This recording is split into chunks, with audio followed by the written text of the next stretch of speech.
जय श्री राम। प्रिय दर्शकों, आप सभी का हमारे चैनल पर हार्दिक स्वागत है। आज के इस वीडियो में बात करेंगे इस वर्ष 2024 में छठ पूजा कब है, छठ महापर्व कब है, छठ पूजा का नियम क्या है, विधि क्या है, छठ पूजा में क्या क्या सामग्री लग चाहिए, कैसा विधि है, छठ पूजा किसे करना चाहिए, छठ पूजा की संपूर्ण जानकारी नहाय खाए से लेकर व्रत पारण तक संपूर्ण जानकारी आपको इसी वीडियो में प्राप्त हो जाएगी। साथ ही एक विशेष उपाय बताऊंगा, वह विशेष उपाय छठ पूजा में अवश्य करना चाहिए, जिससे छठ मैया भगवान सूर्यदेव की विशेष आशीर्वाद, विशेष अनुकंपा प्राप्त हो। साथ ही आपसे निवेदन है, जो लोग चैनल पर पहली बार आए हैं या जो लोग अभी तक हमारे चैनल को सब्सक्राइब नहीं किए हैं, ऐसे उत्तम जानकारी प्राप्त करने के लिए अभी ही हमारे चैनल को सब्सक्राइब करके ये बेल आइकन को प्रेस जरूर कर दीजिएगा। छठ महापर्व उत्तर प्रदेश, पूर्वांचल, झारखंड, छत्तीसगढ़, मध्य प्रदेश कुछ भाग और बिहार का सबसे प्रमुख व्रत माना जाता है। यह व्रत कठोर व्रतों में से एक व्रत माना जाता है। यह व्रत संतान युक्त माताएं अपने संतान की लंबी आयु, दीर्घायु, उत्तम जीवन, उज्जवल भविष्य कामना के लिए, घर परिवार की सुख शांति के लिए यह व्रत करती हैं। यह व्रत बहुत कठोर व्रत माना जाता है। यह व्रत कार्तिक माह के शुक्ल पक्ष की षष्ठी तिथि मनाता है, जिसे हम सूर्य षष्ठी कहते हैं। छठ महापर्व 4 दिनों का यह व्रत होता है। 4 दिनों तक यह व्रत चलता है।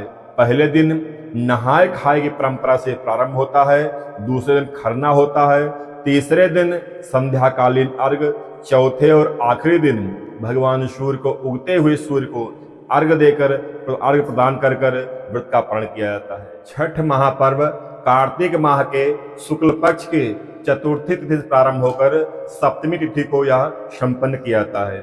छठ महापर्व का पहला दिन नहाय खाए से होता है।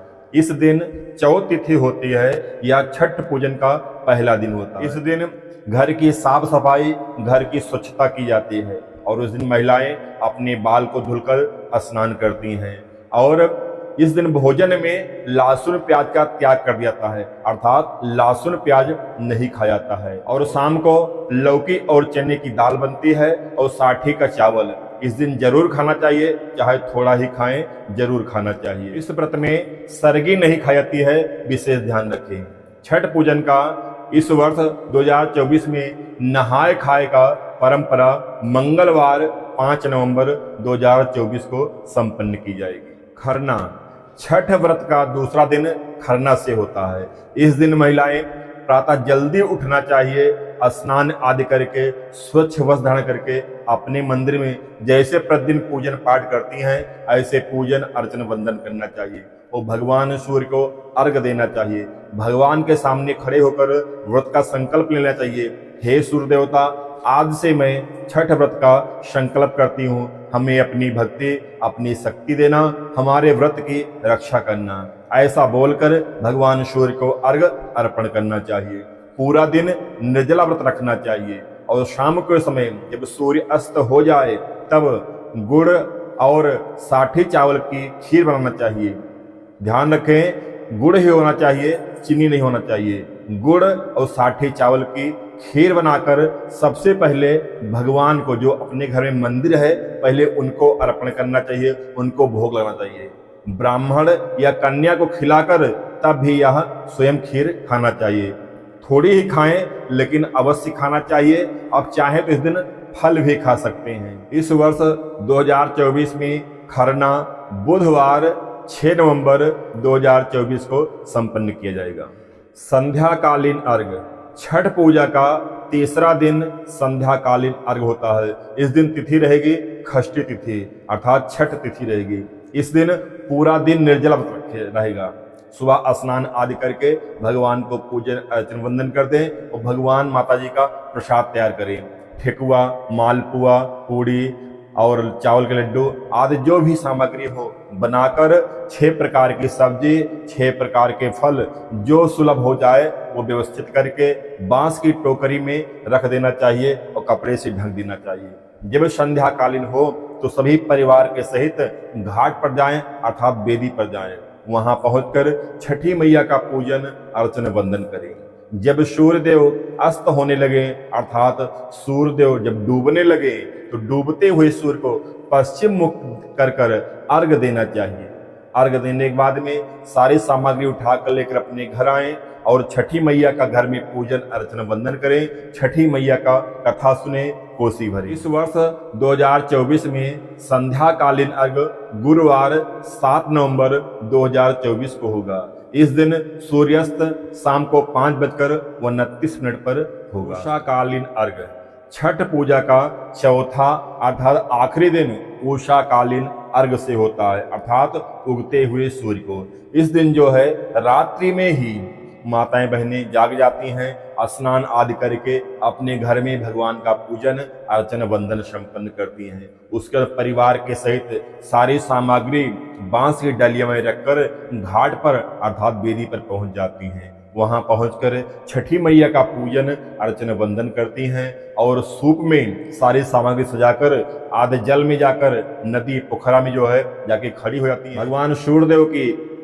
उदयता के लिए प्रार्थना करती हैं, प्रतीक्षा करती हैं। जैसे सूर्य की लालिमा दिखती है अर्थात जैसे सूर्य उदय होने लगते हैं तो जो है भगवान सूर्य को अर्घ्य प्रदान किया जाता है। विशेष इस दिन है, अगर दूध मिल जाए तो सबसे उत्तम है, दूध से अर्घ्य देना चाहिए भगवान सूर्यदेव को। अर्घ्य देने के बाद में भगवान सूर्यदेव माता छठी मैया से अपने संतान के घर परिवार की सुख शांति कामना करना चाहिए, आशीर्वाद मांगना चाहिए। यह व्रत भगवान सूर्यदेव उनकी बहन छठी मैया को समर्पित होता है। छठी मैया वही है जो नवरात्रि में कात्यायनी के रूप में आती हैं। यह बच्चों की आयु के लिए विशेष मानी जाती हैं।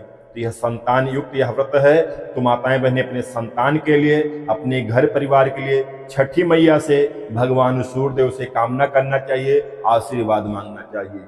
सूर्य अर्घ देने के बाद में सारी सामग्री लेकर माँ छठी को प्रणाम करके, भगवान सूर्य को प्रणाम करके अपने घर आए।